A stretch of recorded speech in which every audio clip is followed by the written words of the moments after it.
y'all, Milkmaid here. You probably can't see me very well. Got the glasses on tonight. I don't know if you can tell. I'm really bad about wearing out my contacts and then waiting till the very last second to set up an eye appointment and, you know, all that fun stuff. But I thought I'd bring you guys along for another milking and talk maybe about what got me into practicing preparedness. The story kind of goes like this. We got married young. We had kids young. He joined the military young. And so then we were off and all around and everywhere, and we had 3 kids in 3 years, and broke as a joke, and yeah. So with that, I was a young, alone mother at home with 3 kids, 3 and under.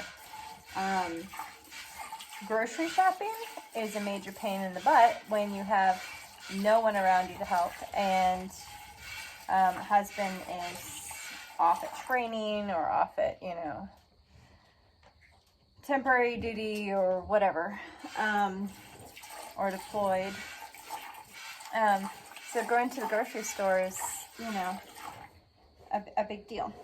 So I started getting extras of things when we could afford them. Instead of getting a small pack of toilet paper, get a big pack of toilet paper. Instead of getting 1 cheap shampoo, get 2 cheap shampoos. Just as it came, as the funds were available, so that I didn't have to run out to the store and waste all that gas and the time, and it's raining and you're trying to get 3 kids into the car seat and you're trying to get stuff and they're asking for things constantly, and it's just a mess. So I kind of started doing bulk buying before I ever thought of being prepared for, possibilities. And then, I was going to say something, I can't remember what it was. I'll come back to it. But the whole thing of getting extra when you can so you don't have to go out as much was really helpful. Oh, this is what I was going to say. Also, I had some allergies in the family. Some allergies that were pretty strict and big. And I had to learn how to cook from scratch, because pretty much every prepared food or semi-prepared food that you find in the grocery store had some of the ingredients that my kid was allergic to. I'm not going to go into why, all of his allergies and everything like that, but suffice it to say, there were quite a few, and I had to get creative. I really had to learn how to cook, and actually I was kind of grateful later on to have had that experience. Some of the allergies were grown out of, but the experience taught me a lot about scratch cooking and how to get creative in the kitchen. So fast forward several years, we're stationed overseas. And it's during a certain president's presidency where a government shutdown happened. And during that government shutdown, the soldiers were still expected to work. But all of the support personnel that weren't actually enlisted, they were furloughed, and the commissary was shut down. Now, I could go off post and buy on the market, in country and that kind of thing, but sometimes that was more expensive. And not only that, but there was actually a hiccup in pay. Now, if you don't make a whole lot of money and there's a hiccup in pay, that's a big deal. Especially if you don't have supplies on hand. And she's already done. She is a super fast eater tonight. All right, one moment. Let me tie her up. So because of this whole situation, that got me thinking. Now, I had food on hand, so, nobody went hungry. I'm sure we wouldn't have. But it got me thinking, and I'd kind of been doing my research anyhow, and I was not impressed with our government. they don't have everybody's back like they pretend to. And sorry, I got grit on my hand from the lead, so yuck. This is a pig milking.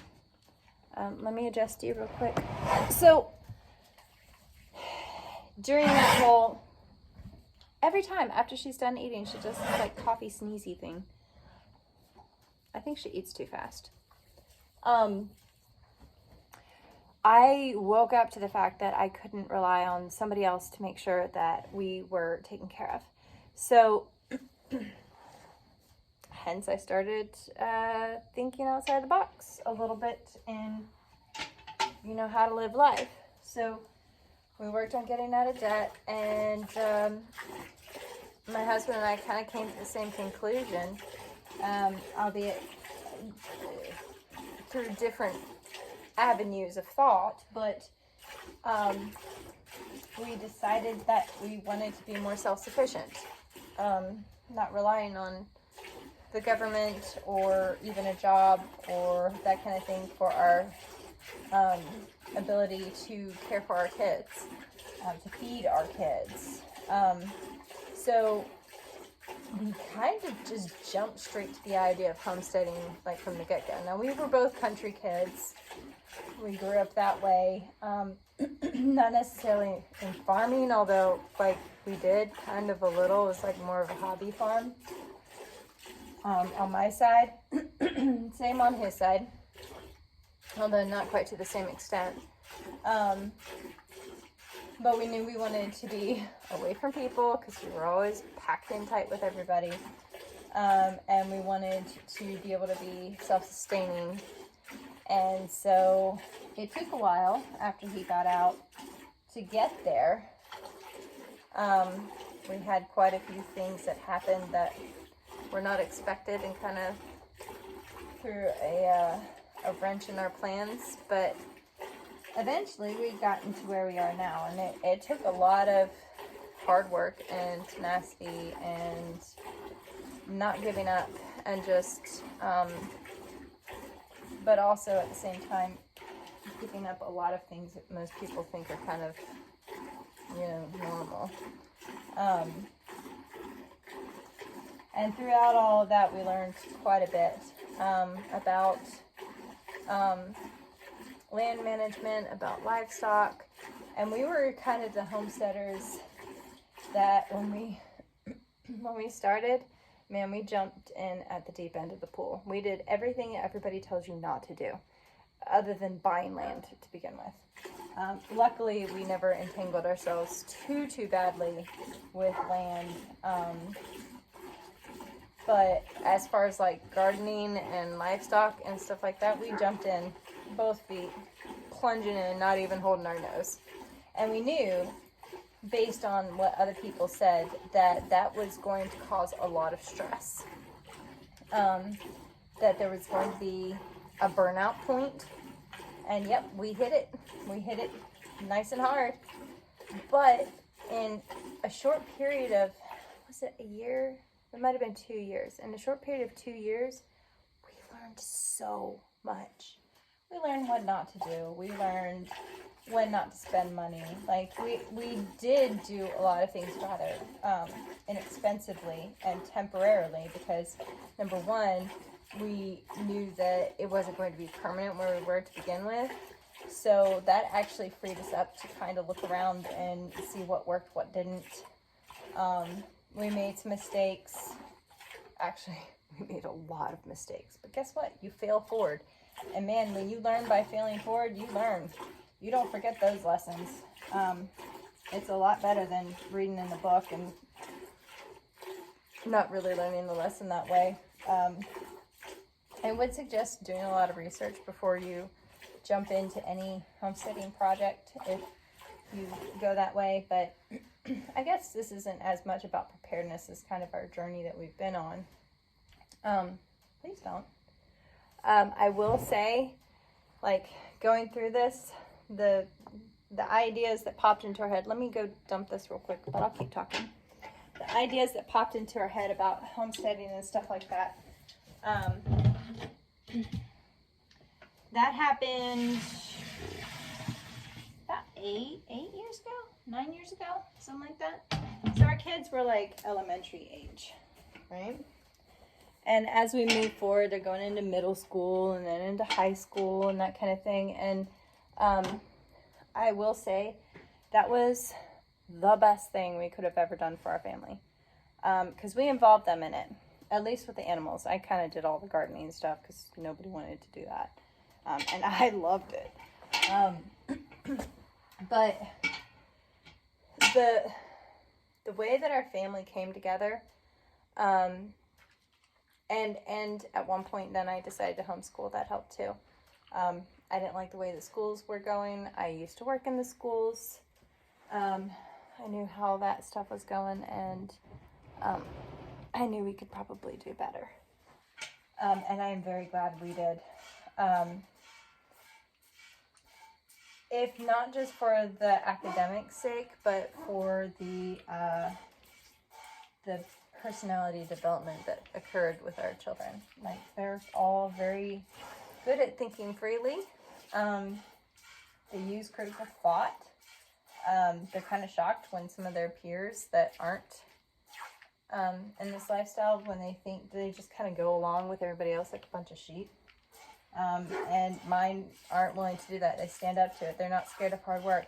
And the most beautiful part of it all was when we'd have a day. So there's this notorious day when my husband was like, well, let's move the pigs to a new paddock.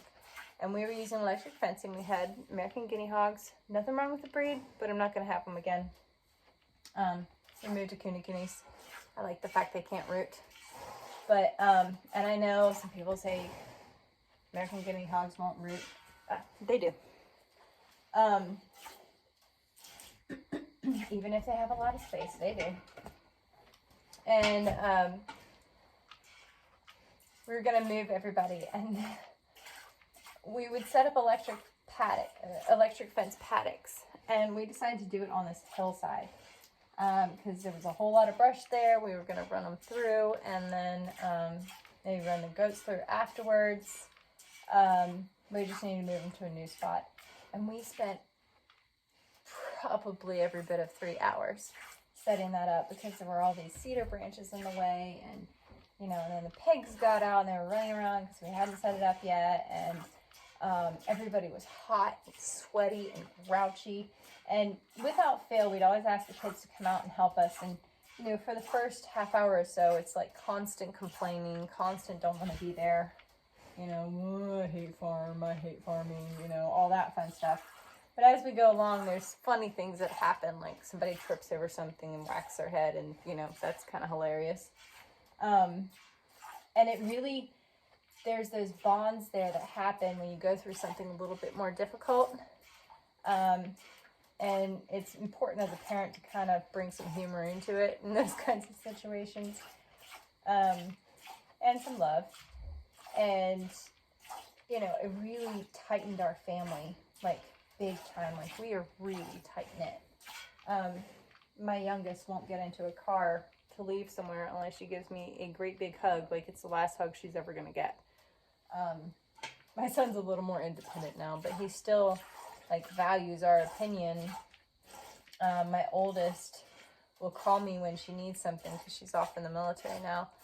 But, it really just developed a very tight-knit family that I value so much more than, worldly things. Anyhow, that was a bit of a squirrel, yeah? Well, I guess we can call this Milking Ramblings.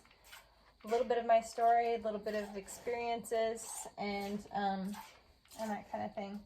So, we'll see if this gets posted or not. It really depends, but thanks for coming along with me while I milked and chattered and rambled. And if you have any questions, let me know. Just type them in the box below, or if there's any topic that you'd like to hear about, because I have a hard time coming up with topics that I think somebody will actually want to hear about. So until next time, y'all take care. I'll see you later. Bye.